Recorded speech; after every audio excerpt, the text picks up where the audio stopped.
జై గురుదేవ్, జై జై భవాని. నేను మీ కందుల సానందం. యూపీలో బై ఎలక్షన్స్ జరిగినాయి గదా! ఈ బై ఎలక్షన్ జరిగిన కాన్స్టెన్సీలో 60% ముస్లిమ్స్ ఉన్నారు. ఎంతమంది? 60% ముస్లిమ్స్ ఉన్నారు. వాస్తవానికి ముస్లిమ్స్ ఉన్న ప్రదేశంలో జనరల్‌గా ఎవరిని అడిగినా గూడా కొంతమందిని అడిగితే మీరు దేనికి ఓటేస్తారంటే మేము బీజేపీకి మాత్రం ఎయ్యము అని జెప్పేసి అనే పరిస్థితులుండే గతంలో. బట్ ఇప్పుడు అలా కాదు. 60% పాపులేషన్స్ ముస్లిమ్స్ ఉన్న ఏరియాలో భారతీయ జనతా పార్టీ ఎలా గెలిసింది? ఇక్కడ ఆలోచించాలి. 1685లో ఔరంగజేబు ఒక వ్యక్తి మతం మారితే దగ్గర దగ్గర 40 లక్షల రూపాయలు ఇస్తుండే. అంటే అప్పటి కాలంలో రూ. 4 ఇస్తుండే. మగవాళ్ళకు రూ. 4, ఆడవాళ్ళకి రూ. 2. అట్లా 1685లోనే ఒక వ్యక్తి మతం మారితే అట్లా ఇచ్చారు. సో, అలా మారిన వాళ్ళే ఇప్పుడున్న చాలా వరకి 99 అందరూ ముస్లిమ్సే అనుకోవాలి మనం. అట్లా మతం మారిన వాళ్ళే. సో, ఆ జీన్స్ అనేవి ఉంటాయి గదా! 100% ఖచ్చితంగా. అంటే ఈ దేశం కోసం, ఈ ధర్మం కోసం ఖచ్చితంగా నేను పని చేయాలి అనే ఆలోచన 100% ఉంటది గదా!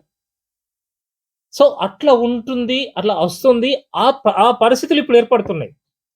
సో, దేశం కోసం, ధర్మం కోసం నేను చెయ్యాలే అనే ఆలోచన మళ్ళీ ఇప్పుడున్న సమాజానికి కొంత వస్తుంది. సో, సమాజం మారుతుంది. చాలా వరకే మారుతుంది. అంటే ఇప్పుడున్న ఎడ్యుకేషను, ఇప్పుడున్న చదువుతున్న యువత అనేది ఆలోచనలో ఉన్నారు. మూర్ఖుల్లాగా లేరు. సో, చాలా రకాల మార్పులొస్తున్నాయి. 60% పాపులేషన్ ఆఫ్ ముస్లిమ్స్ ఉన్న ఆ ఏరియాలో బీజేపీ గెలవడం గల కారణాలేందనేది ఇక్కడ మనం ఆలోచించుకోవాల్సిన అవసరం ఉంది. సో, ప్రపంచంలో మారుతున్నాం మనం. ధర్మంగా, దేశంగా ఆలోచన జరుగుతున్న కార్యక్రమాలు జరుగుతున్నాయి. సో, ఈ ధర్మం కూడా నాది, ఈ దేశం కూడా నాది అనే పరిస్థితులు మళ్ళీ ఏర్పడుతున్నాయి. సో, ఏదైతే వారసత్వాలున్నాయో వాళ్ళ పూర్వీకులున్నారో, నా పూర్వీకులు వీళ్ళు కాదు, నా పూర్వీకులు వీళ్ళు. నేనిక్కడి నుంచి రావడం జరిగింది అనే ఒక ఆలోచన, ఒక స్పృహ మళ్ళీ వస్తున్న పరిస్థితి. సో, ఇదొక గొప్ప తరుణం అని మనం అనుకోవచ్చు. కొంతమంది ఆకతాయిలు, చిల్లరగాళ్ళు ఉన్నారు అక్కడక్కడ. బట్ అది మనం కాదనలేము. బట్ మంచి వాళ్ళు గూడా సమాజంలో ఉన్నారు. ఇది మనం ఆలోచించుకోవాల్సిన అవసరం ఉంది. సో, దేశభక్తి పెంపొందించాల్సిన అవసరం ఉంది. దేశం కోసం ఆలోచించాల్సిన అవసరం ఉంది. దేశం కోసం మనం నిలబడాల్సిన అవసరం ఉంది.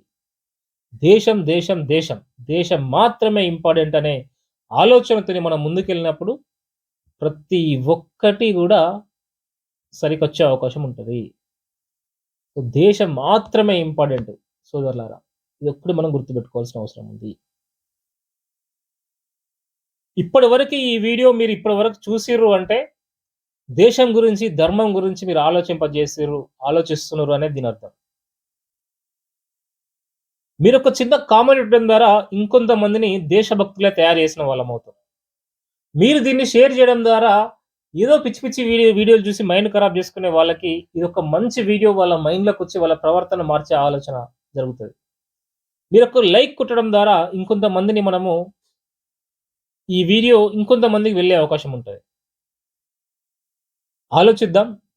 ధర్మం గురించి పనిచేద్దాం. ధర్మో రక్షతి రక్షితః. జై హింద్, జై భారత్. నేను మీ కందుల సానందం. భారత్ మాతా కీ జై.